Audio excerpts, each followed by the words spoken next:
Yesu nashimwe. N'uwo yarafise akandi gakorasi n'agashireko.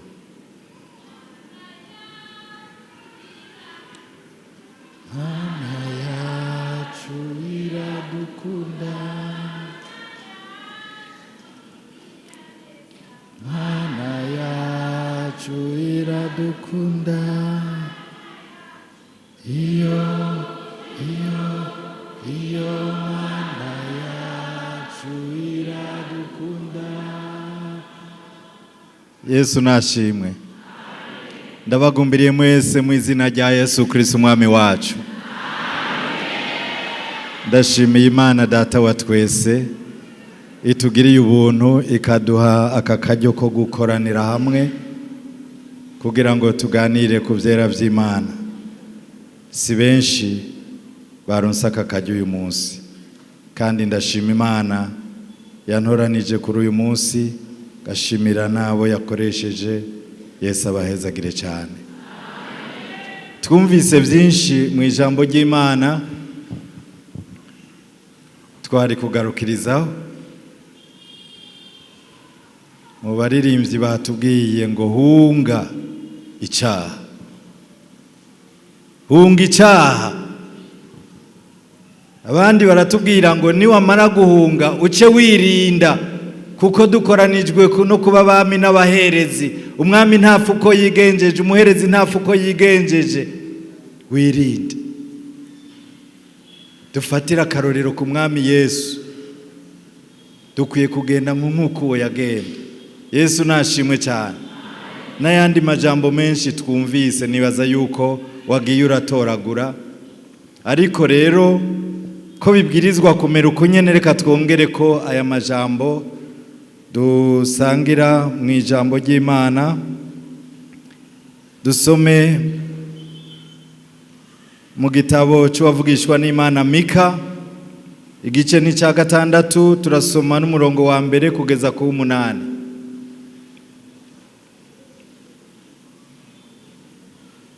Twihuse, nomero z'urupapuro ni 1003 mu isezerano rya kera.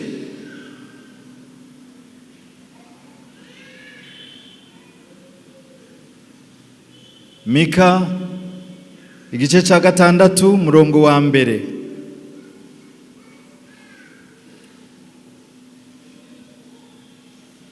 Igihumbi na zitatu mu isezerano rya kera. Turasoma mu izina rya Yesu Kristo. Umutwe w'amajambo uvuga ngo uhoraho aburanya abantu biwe. Enda nimwumve icyo uhoraho avuga, ati va hasi uburanira imbere y'imisozi, uturambi nitwumva ijwi ryawe. Yemwe misozi namwe matanguriro y'isi yahamye, nimwumve ukuburana k'uhoraho, kuko uhoraho afitaniye imiburano n'abantu biwe, kandi agira aburane n'Abisirayeli. Yemwe bantu banje, nabakoreye iki canke nabagoje iki? Nimukimbarire. Ko nabaduganye nkabakura mu gihugu ca Egiputa, nkabacungura nkabakura mu nzu y'ubuja, nkarungika Mose na Aroni na Miriyamu kugira ngo babarongore. Yemwe bantu banje, enda nimwibuka imigabo Baraki umwami w'Imowabu yigiriye, nico Balamu mwene Beyori yamwishuye. Mwibuke n'ivyabaye uhereye Shitimu ukageza i Gilugali, kugira ngo mumenye ivy'ubugororotsi nakoze je uhoraho. Murongo wa 6. Mbega uhoraho mbega norenguka niki imbere y'uhoraho, nkunama imbere y'Imana isumba vyose. None nomurenguka imbere njanye ibimazi vyoshejwe n'inyana zimaze umwaka. Mbega uhoraho yohimbagwa n'amafizi y'intama 1000, canke inzuzi z'amavuta ya elayo 10,000. Notanga imfura yanje ku gicumuro canje, imbuto y'umubiri wanje nkayitanga ku caha c'umutima wanje. Murongo w'8 uhoraho arishura, ko yakweretse icizi cyari cyo ga yewe muntu. Mbega hari kindi uhoraho akugomba ko atari gukora ibiroranye no gukunda kugira imbabazi no kugendana n'Imana yawe wicishije bugufi. Amen. Amen. N'aya majambo y'Imana.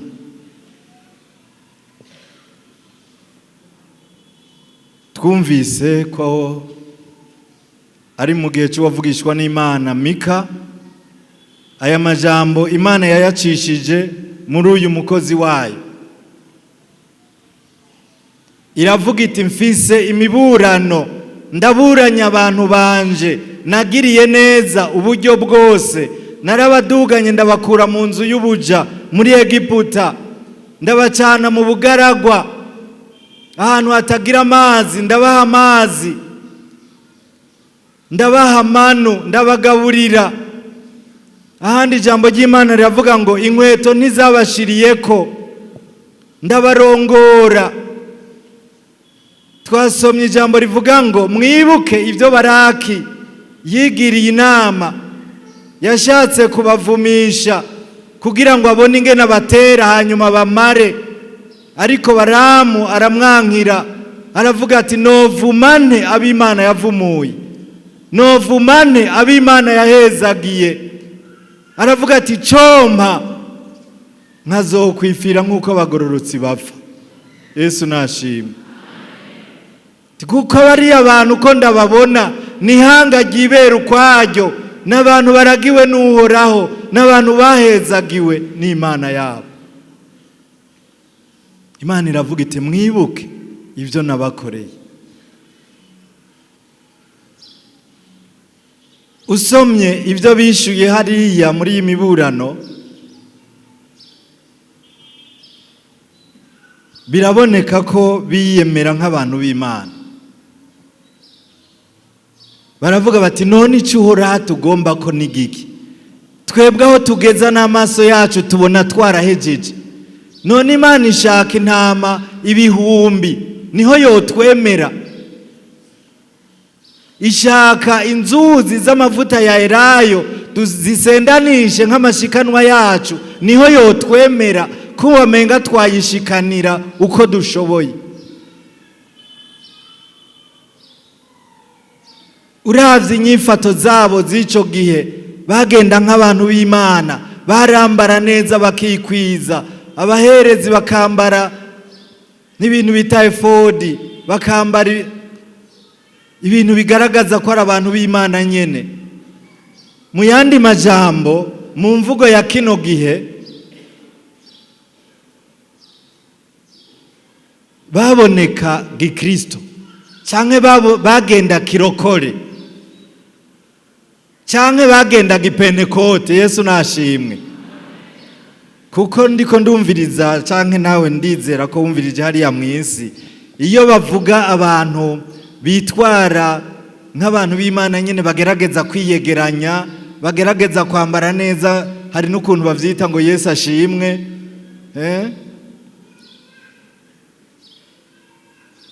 imishatsi kamera neza, imisori kifata neza, ntiyambare kwa kundi abasore bavuga ngo ni katakeyi, zimwe zigarukira hano, ntibimweshe uko bashaka. Wanakaa kirokole. Bwana Yesu asifiwe. Kandi iyo batubwiye bati tanga, turagerageza gutanga, siko none? Uhoraho ahezagira amaboko atanga. Uhoraho ahezagira amaboko atanga. Erega ibi bavuga sindabizi kuko siho nari. Hari igihe batabeshe, barashikana nkuko natwe dushikana uno munsi, siko? Barashikana, barakora ibikorwa vy'Imana. Hari n'igihe mu kindi gihe cya Yeremiya barubatse ingoro nziza yiteka, abantu bose bavuga bati nukuri irya ngoro yarubatswe irubakika. Nabo baravuga bati ntako tutagize, mbere ntacyo twoba dufise iyi ngoro. Ariko rero Imana ntigarukira ngaho. Imana idufashe cyane. Imana ntigarukira kuri ivyo, irashaka ko tubikora. Munyumve neza, irashaka ko tubikora. ariko na vya bindi ntituvyibagire. Vya bindi bihe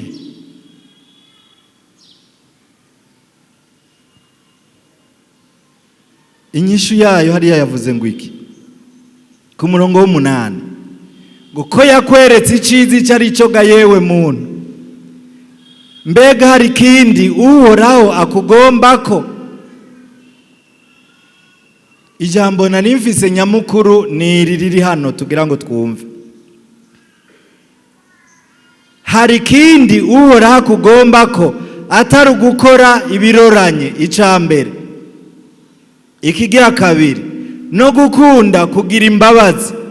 Ikigira gatatu, no kugendana n'Imana yawe wicishije bugufi. Yesu nashimwe.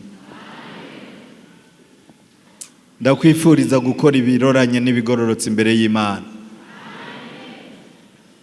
kandi ndakwifuriza kugira imbabazi. Ndakwifuriza no kugendana n'Imana yawe wiyoroheje.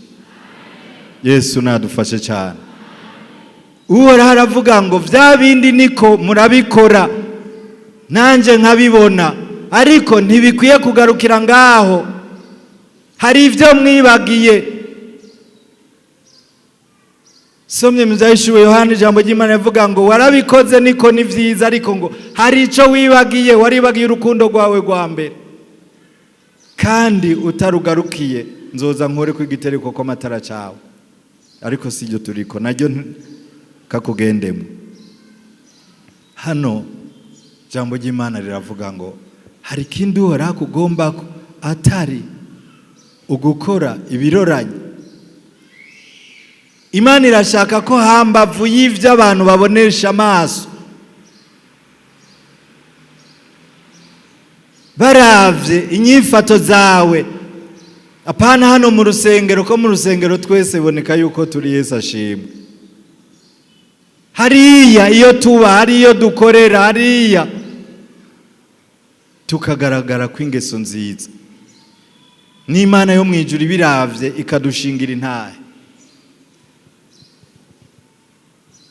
Mbega ibikorwa vyawe biraroranye? Ni kibazo rero. Ibikorwa vyawe biraroranye? Kuko nitwakora ibiroranye nihizi mburano zohera. Nuno munsi Uhoraho afitaniye imiburano n'abantu biwe, arakubaza ati nigiki ntagukoreye?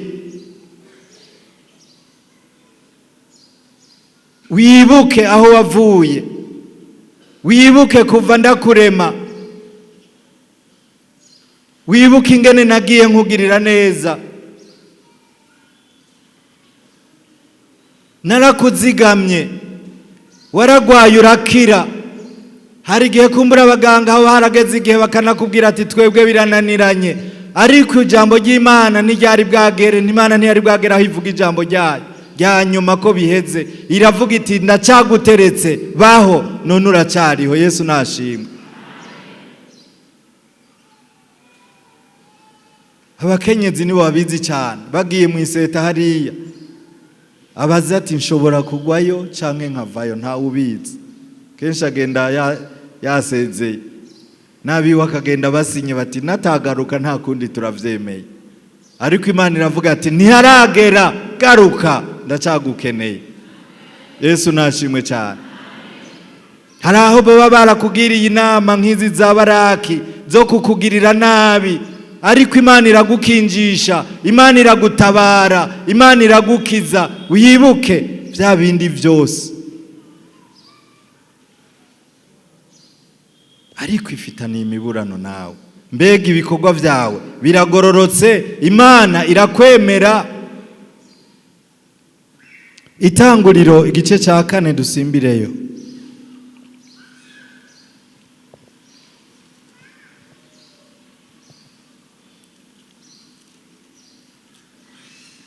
Tangurira igice cya 4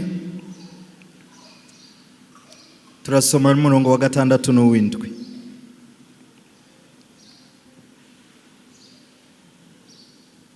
Jambo ry'Imana riravuga ngo Uhoraho abaza Kayini ati niki kikurakije kandi niki gitumye wijiriwe mu maso. Umurongo w'indwi, niwakora neza ntuzokwemegwa, ariko nutakora neza icyaha kibunze ku rugi kandi ni wewe cyifuza, ariko ukwiye kukinesha. Imana idufashe cyane. Niwakora neza uzokwemegwa, ariko ikibazo, mbega urakora neza? Ingeso zawe zihimbara Imana, ingendo zawe zirahimbara Imana. Ingorane benshi dukunda kugira, tugomba gukora neza iyo ibihe bimeze neza.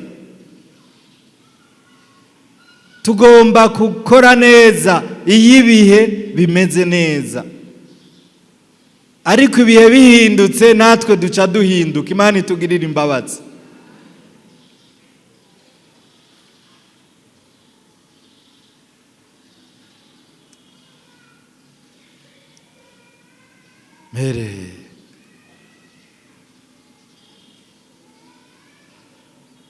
Imana iragomba ko tumera neza, dukora neza ibihe byose, mu mvura cyangwa ku zuba, mu mubabaro cyangwa mu munezero, badukunda cyangwa batwanka, baturenganya cyangwa batugirira neza, batuvuga nabi cyangwa batuvuga neza.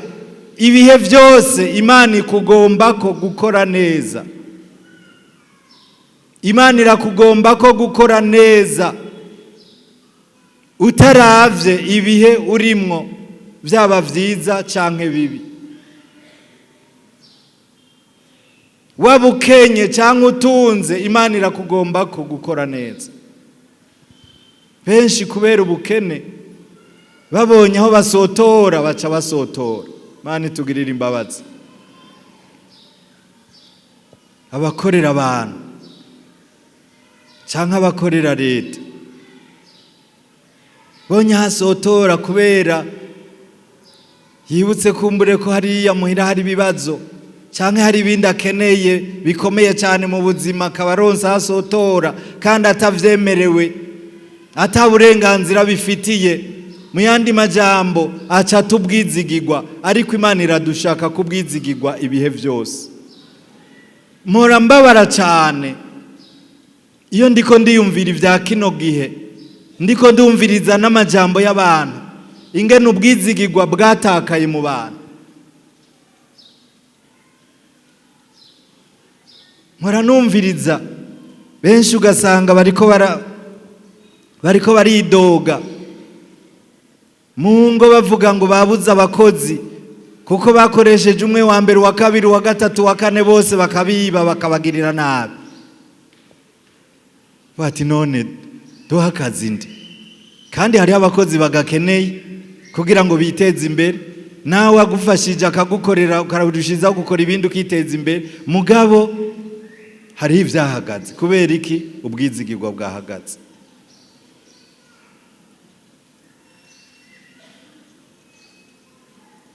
Sinzi uwo numvise avuga ngo aba batwara ibiduga binini binini abenshi n'abanyamahanga, ngo kuko abarundi batagira ubwizigirwa. Bo bahaye imodoka acanywa igitoro. Imana itugirire imbabazi. Ubwizigirwa bwawe buri he? Muri vya bindi ujejwe. Gukora neza kwawe Imana irakwemera. Wewe serugo, wewe mugabo, Imana irakwemera. Wewe inarugo, Imana irakwemera. Ufata neza ujejwe, ufata neza umukozi wawe, wigenza neza mu kazi kawe. Haraka video nabonye, abakorera leta bambabarire kandi simvuga abo turi kumwe, kuko nizera yuko twese mwumvise ko nanje ndi umukozi wa leta.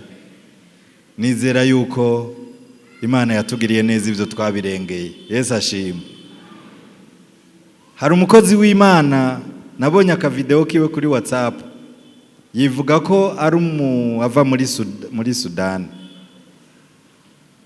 Avuga ati ndiko nditegereza abakozi ba leta cyane cyane bakora mu bintu by'amahera. Hari uwo twaganiriye ndamubaza nti mbega mwabakozi ba leta bimeze gute kw'abakozi ko mwebwe mwize mu mashure yegukira amashengero, bamwe ya Katolika, abandi ya Pentecote, abandi ya Anglikana, abandi ya Methodiste. Mwumvise ijambo ry'Imana kuva mu wa mbere muraduga kugeza muri za kaminuza, mwumvise ijambo ry'Imana. Mugabo turiko turumviriza amakuru yanyu dusanga abo mwisi biba ubutunzi bw'igihugu, namwe mukiba. None itandukaniro riri hehe? Singomba kubatwenza n'inyishu y'umuntu yamuhaye. Yavuze ngo hari itandukaniro kandi ni rinini. Ngo itandukaniro ngiri, abo mwisi yo biba nta mutima ubacira urubanza, bumva ari amahoro. Ngo ariko twebwe iyo twiba ngo hariho umutima uducira urubanza. Mani dufashe cyane. Ngo twebwe iyo twiba ngo naho biruko ngo hariho umutima uhora uducira urubanza. Araheza aramubaza ati none ko ijambo ry'Imana rivuga ngo iyo wivye ugomba kwihana by'ukuri ubwirizwa gusubiza ibyo wivye, none mwarabigize? Mani dufashe, Mani dufashe. Ubwizigirwa bwawe uwo ari we wese uri he? Ibikorwa byawe byiza biri he? Tugendane n'Imana.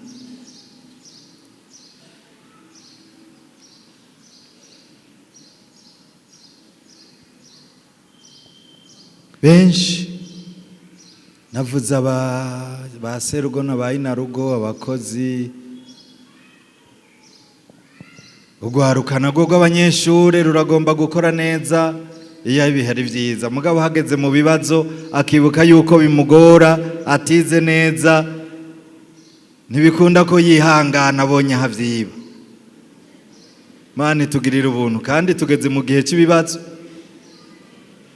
ntibikunda. Avuga ati nzofuma nihana, mugabo Imana ingirira imbabazi, aka kantu singenda ntakivye.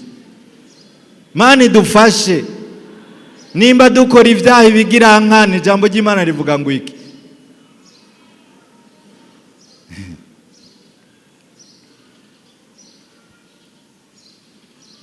Vyaguma canke vyoroha, Imana iratugomba ko imbuto nziza. Jambo rigira kabiri riravuga ngo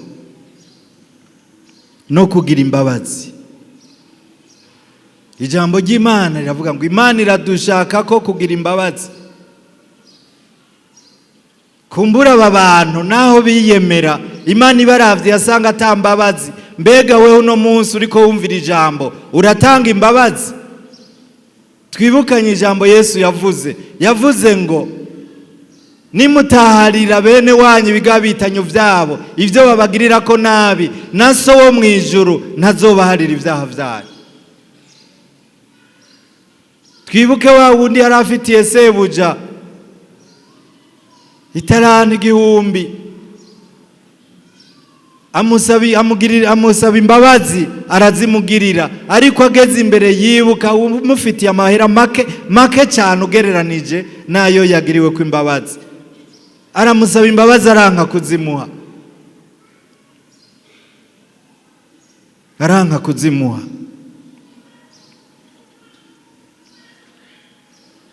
Matayo 18:3-5.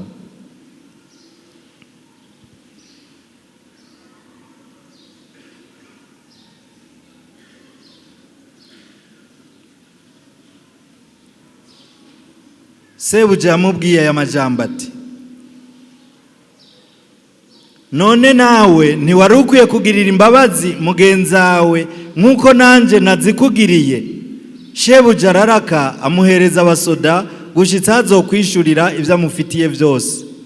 Ijambo ndondera ngiri hano ku murongo wa 35 riravuga ngo na data wo mwijuru niko azobagirira nimutaharirana umuntu wese ngo aharire mugenzi we bivuye mu mutima. Iradushaka ko duharirana. Mbega uraharira? Nimba uharira ni iki gituma iyo mugenzi wawe akugiriye nabi uca utangura kumuharurira na vya bindi kandi wari waravuze yuko wamugiriye ikigongo? None wamuhariye gute? Uguharira kwawe nukuwe? Nitutaharirana data wo mwijuru nawe ntazoduharira. Nimba ushaka gusaba imbabazi, nimba ushaka kwemegwa na data wo mwijuru, banza nawe utanga imbabazi. Banza nawe utanga imbabazi. Banza nawe utanga imbabazi. Kumbure hari ikindi cyatuma Imana itabemera cyangwa itabagirira imbabazi.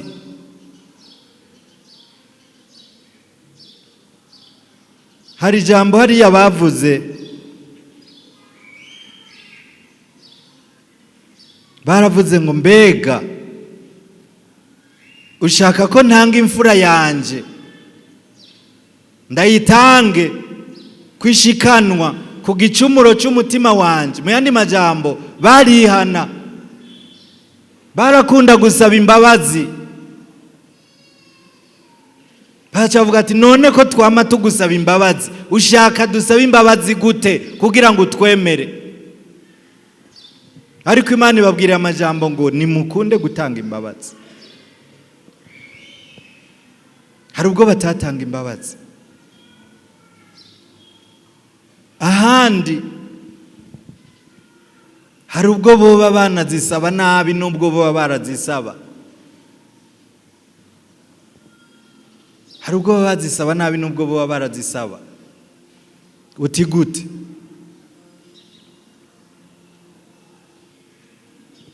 Hari ijambo dusoma hariya mu gitabo cya Zaburi igice cya 38 ku murongo wa 18.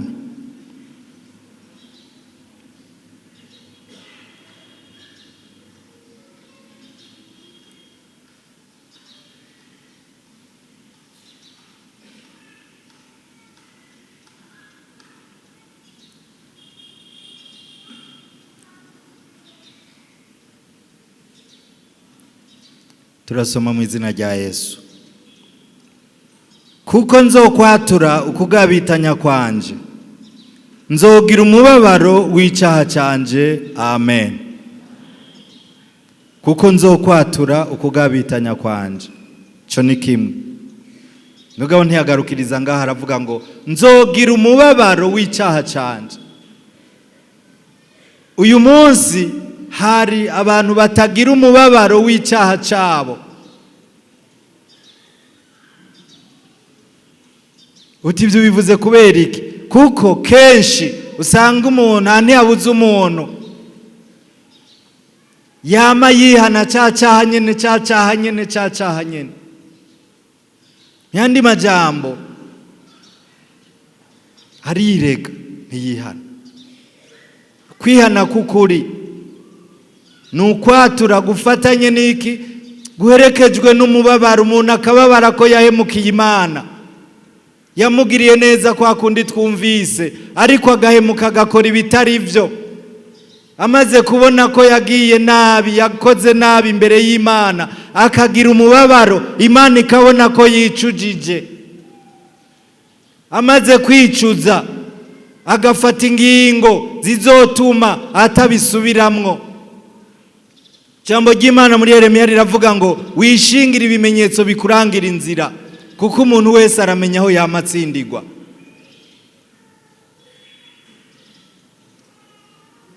Rega hari igihe utabikora kubera ntubikora ubishaka, niko uratsindwa. Ariko kubera iki? Tubirabe neza. Satani wica ashaka nuko umuntu yihana, zakihana, yumvise ijambo ry'Imana rikamukorako, ariko avuye hano asanga hariya hanze erega ntaca muheba, kuko iyo umuntu yihanye abatangarije Satani ati nahora ndi uwawe, ariko uhereye uno munsi ndakuvuyeko, uhereye none ndi uwa Yesu. Satani nawe acagenda hariya hanze ati ndakurindiriye, ndakurindiriye. Usanga yagutegereye, kandi mu kukugwanya ahera kuri vya bindi azi yuko bikunda kugutsinda. Nico gituma ijambo ry'Imana rivuga ngo mwiyambure n'icyaha gikunda kubizingira ko vuba.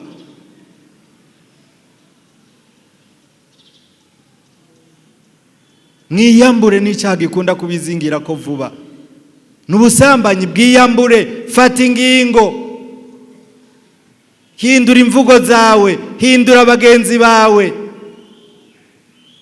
Abagenzi babi bonona ubwenge n'icubahiro. Hindura imvugo zawe, hindura ingendo zawe. Ukunda kuraba ibitagira ikimazi, hindura. Fata ingingo zizogufasha kugenda neza wubaha Imana. Ukunda kubesha, fata ingingo. Ukunda kwiba, fata ingingo. Fata ingingo. Benshi muri iki kintu hari ibintu, ibyaha biri ubwoko bubiri. Hariho ibyaha biri hagati y'umuntu n'Imana. Somye hariya mu byagezwe, biriya byagezwe 10, byagezwe 5 vya mbere, ni ibyo hagati y'umuntu n'Imana. Ubicumuyeko ni hagati yiwe n'Imana. Yibuke kuziririza umunsi w'isabato, ntukagira izindi mana umbangikanya, ntukibazira ibishushanyo, ni hagati ya wewe n'Imana. Ucumuye kuri ivyo ugenda ku Mana no ku mukozi wayo ukatura, hanyuma ugaca ufata ingingo. Nimba wari udasenga ugaca ufata ingingo, nimba warasubiye inyuma mu masengesho ugaca ufata ingingo. Hariko biriya bindi byagezwe 5 biri hagati y'umuntu na mugenzi we. Hariho wabesheye, wacumuye ku Mana ucumura no kuri uyo muntu. Warivye, wacumuye ku Mana ucumura no kuri uyo muntu. Nico gituma wa mwana w'icangazi yababaje se, agarutse aravuga ngo data, nacumuye kuyo mu ijuru, ncumura no mu maso yawe. Biragusaba ko umaze gusaba imbabazi Imana ukavyatura, uca ugenda no kuwo wagiriye nabi ukamusaba imbabazi, ukamubwira ati nukuri narakwivye, burya naragavuye sinabaye umwizigirwa, ndasavye ungirire imbabazi sinzosubira.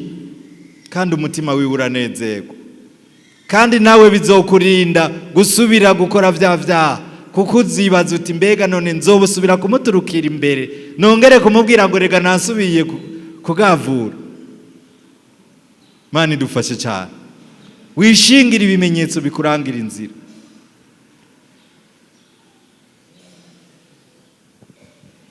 Utanga imbabazi.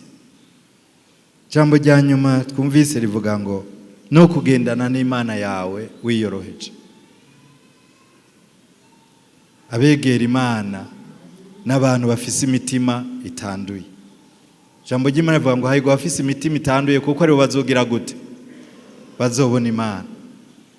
Ahandi jambo ry'Imana riravuga ngo mukurikirane kugiranira amahoro n'abantu bose n'ukwezwa, kuko utejejwe atazoraba umwami.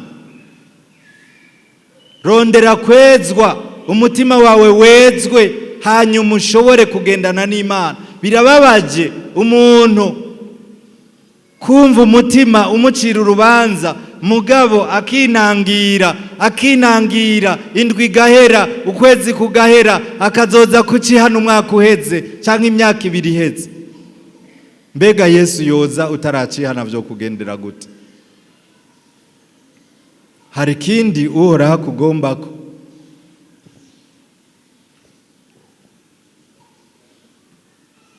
Gukora ibiroranye imbere y'Imana, cyane cyane n'imbere y'abantu, no gukunda kugira imbabazi.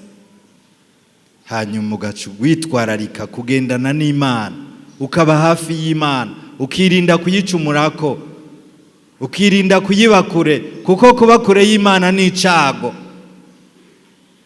Abagendana n'Imana bagira amahirwe, bafise ivyizigiro vy'ubugingo budashira.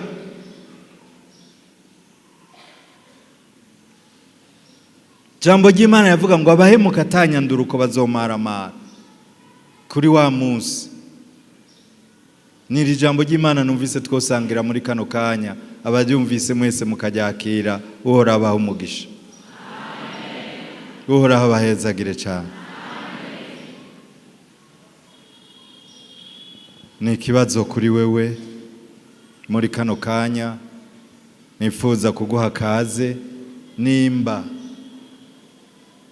utagendanye n'Imana yawe, umutima wawe hari ico gucira ku rubanza, kuko Yesu ntabana n'icaha, Imana ntibana n'icaha. Kicinjira gusa, ivyiyumviro bibi bicinjira gusa, Imana ikisohoka. Imigabo mibi icinjira gusa, utaranayisabira Imana imbabazi, ikisohoka. Nanditsi wa Zaburi avuga ngo amajambo yo mu kanwa kanje n'ivyiyumviro vyo mu mutima wanje bize bishimwe imbere y'Imana. Mbega birashimwe ivy'iwawe, birashimwe imbere y'Imana. Ibikorwa vyawe biragororotse, Imana irakwemera.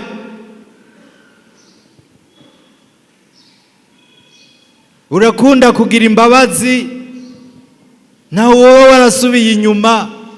Turaguhaye kaze, turaguhaye kaze. Ntube muri babandi twumvise mu ndirimbo bazokomanga ku rugi bugaranywe, bakazobarirwa ngo simbazi.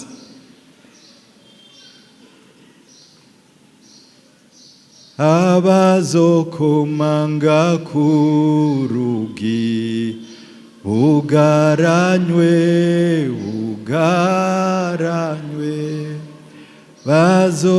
bazobarirwa ngo simbazi.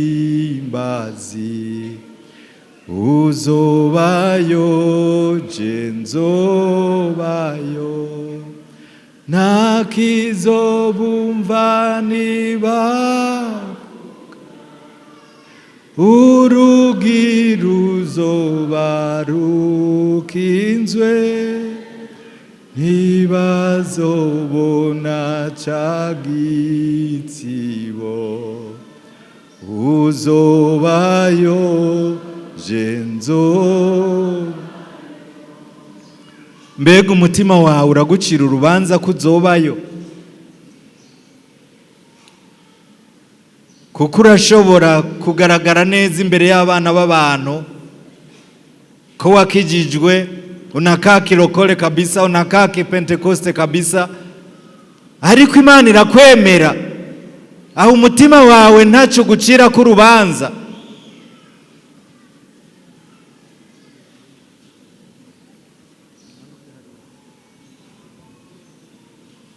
Umutima wawe ntaco gucira ku rubanza. Woshobora guhenda abandi, ariko umutima wawe ntushobora kuwuhenda. Naho vyogenda gute, urakubwira ngo wibuke, wibuke, wibuke. Ibuka aho wavuye ukagwa, maze wihane. Imana irakugirira ikigongo. Bagize neza bemeye guca bugufi imbere y'Imana. Imana ibagirira imbabazi kandi bafashe kugira ngo bace bafata ingingo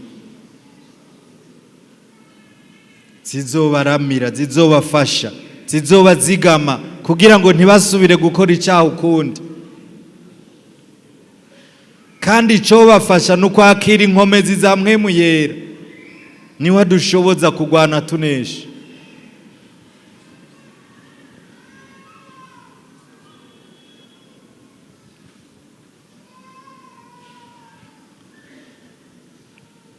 Yesu Kristo.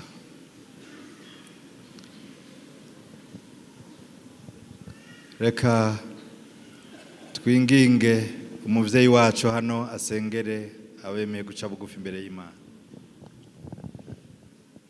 Mana data wa twese nyakubahwa uri mu ijuru, haleluya. Nta kindi ugomba ku bantu bawe atari ukugira imbabazi. Nta kindi ugomba ku bantu bawe atari ukubaha amahoro. Nta kindi ugomba ku bantu bawe atari uko bicisha bugufi. Ugomba ko abantu bawe bicisha bugufi. Ugomba ko abantu bawe bagenda biyoroheje mu izina rya Yesu, mu izina rya Yesu, mu izina rya Yesu, mu izina rya Yesu, mu izina rya Yesu. Aba basavyi bawe ubagirira imbabazi, ubaharira ibyo bagendeyemwo bibi, ubaharira ibyo bakoze bibi, ubaharira ivyaha byabo, ubandike mu gitabo cy'ubugingo. Ubaharira ivyaha byabo, ubandike mu gitabo cyo mwijuru. Ubaharira ivyaha byabo, ubandike mu gitabo cyawe cera Mana.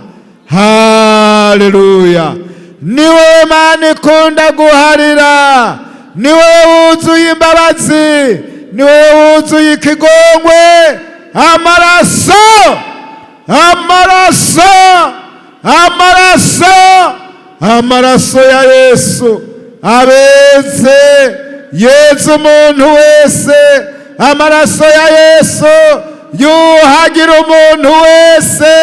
Aba bantu bapfukamye, aba bantu bahagaze hariya, nibezwe, bezwe n'amaraso yawe.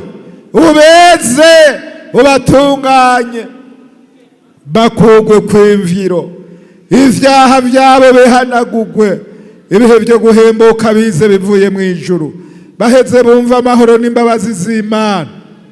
Haleluya, haleluya, haleluya, haleluya, haleluya, mu izina rya Yesu. Haleluya, mu izina rya Yesu. Ubagirira imbabazi, ubagirira ikigongwe, ubaharire, ubandike mu gitabo cyo mu ijuru, arico gitabo cy'ubugingo. Ubagirira imbabazi, ubaharire ibyo bakoze bibi, ubagirira imbabazi, weza imitima, ubagirira imbabazi, weza ubugingo, ubagirira imbabazi, ubagirire neza, ubaharire Mana. Urakoze kubagiriye imbabazi, tubigushimiye mu izina rya Yesu mwami wacu, amen.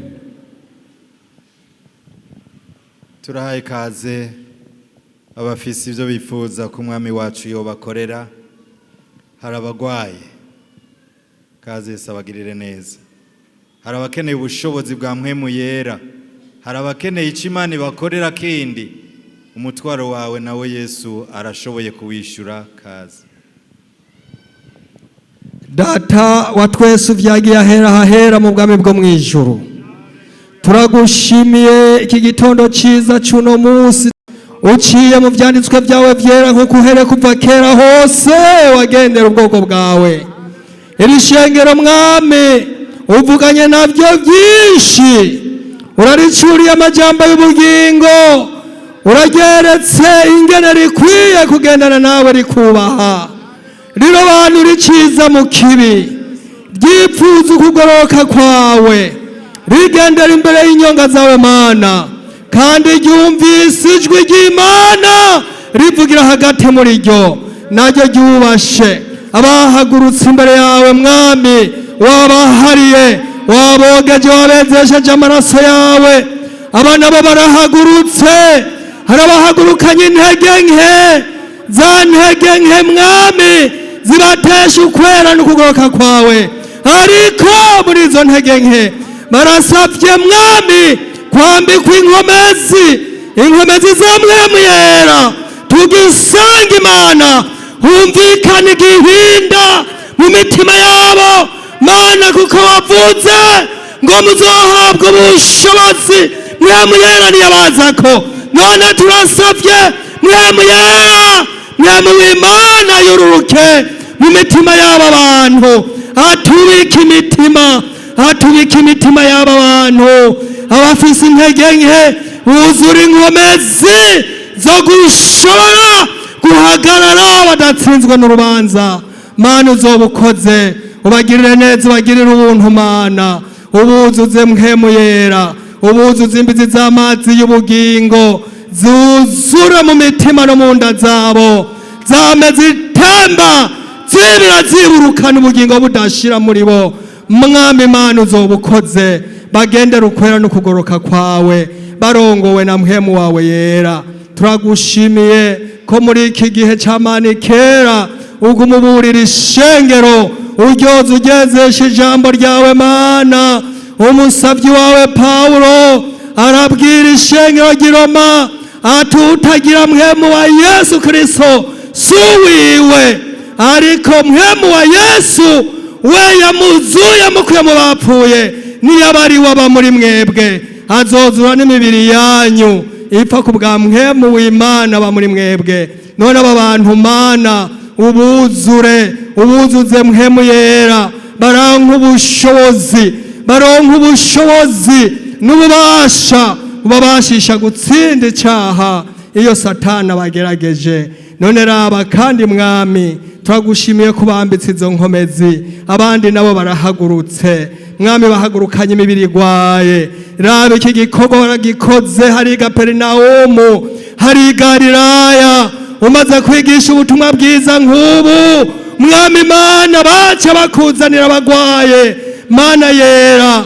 ukabakorako, ukabakiza indwara n'ibibasesereje by'ubwoko bwose, bakagenda bakize batunganye Mwami. None rero babahagaze bahagurukanye ibisata by'indwara, turabasengeye mu izina rya Yesu Kristo. Turasavye umuriro, umuriro w'Imana, umuriro wa Imana, umuriro w'Imana ururuke, umuriro w'Imana ni ururuke, umuriro w'Imana nuze ugendagende muri aba bantu, ugendagende mu mitsi n'amaraso yabo, ugendagende mu magufa n'imisokoro yayo, ugendagende mu nyama n'ibinure vyazo, uturire, utokombeze rwose, usanganguriye ibyo Satani yubatse muri iyi mibiri y'aba bantu.